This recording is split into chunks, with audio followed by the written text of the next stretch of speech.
bandhig faneedkan oo ah mid lagu soo dhaweynayay fanaanada Hiba Maxamed Hudoon Hiba Nuura oo maalmihii u dambeysay ku sugneed magaalada Muqdisho isla markaana abwaanada iyo hobalada qaranka ee waabari ay u muujinayeen fanaanada sida ay ugu faraxsan yihiin dib ugu soo noqoshadeeda gudaha dalka Soomaaliya waxaana bandhig faneedka goobjoog ah xubno ka socday labada gole ee dawladda maamulka gobolka Banaadir iyo dadweyne aad u tiro badan oo daawashada bandhiga uga kala yimid xaafadaha kala duwan ee Muqdisho abwaanada iyo fanaaniinta qaranka ayaa gabayo iyo heesa ka turjumaya shakhsiyadda qofka ee ahayd Hiba Nuura goobta ku soo bandhigay iyadoo mar qura dareenka qiiradeed ee fanaanada Sucaad Maxamed Hudoon Hiba Nuura uu isbedelay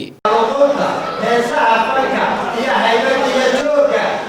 suuliyaha hagaaga u fadhiya midda badalay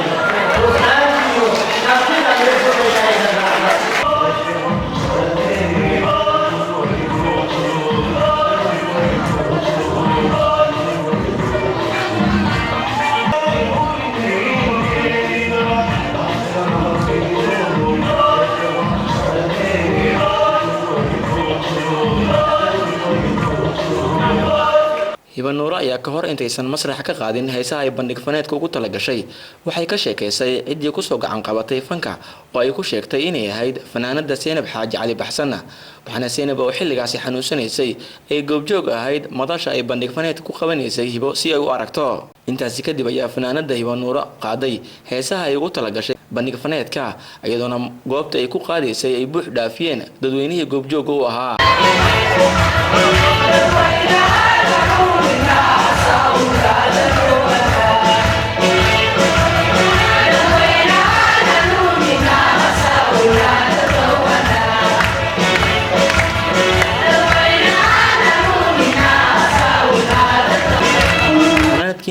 bandhig faneedka ayaa waxaa khudbad ka jeediyay gudoomiyaha gobolka Banaadir Maxamuud Axmed Nuur Tarsan wuxuuna ugu baaqay fanaaniinta Soomaaliyeed inay yimaadaan gudaha magaalada Muqdisho isla markaana shacabkooda ay dhibka la qaybsadaan ummadda Soomaaliyeed gobol kuma filna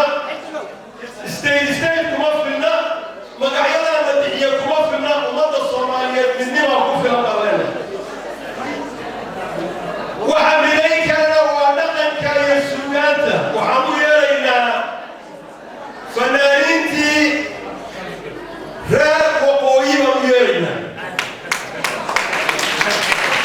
hadday jecel yihiin inaan Somaliland dhahno waan dhahaynaa fanaaniintii Somaliland markay soo dhamaatay bandhig faneedka ayaan waxaa weydiiyey fanaanada Sucaad Maxamed Hudoon Hiba Nuura maam waxna wanta dareenkaaga iyo fanaaniinta dalka maqnaa muddo 20 sano ka badan fariintaan u dililaa waxa weeye horta fanaaniintu guud ahaan dalkooda way u soo halgameen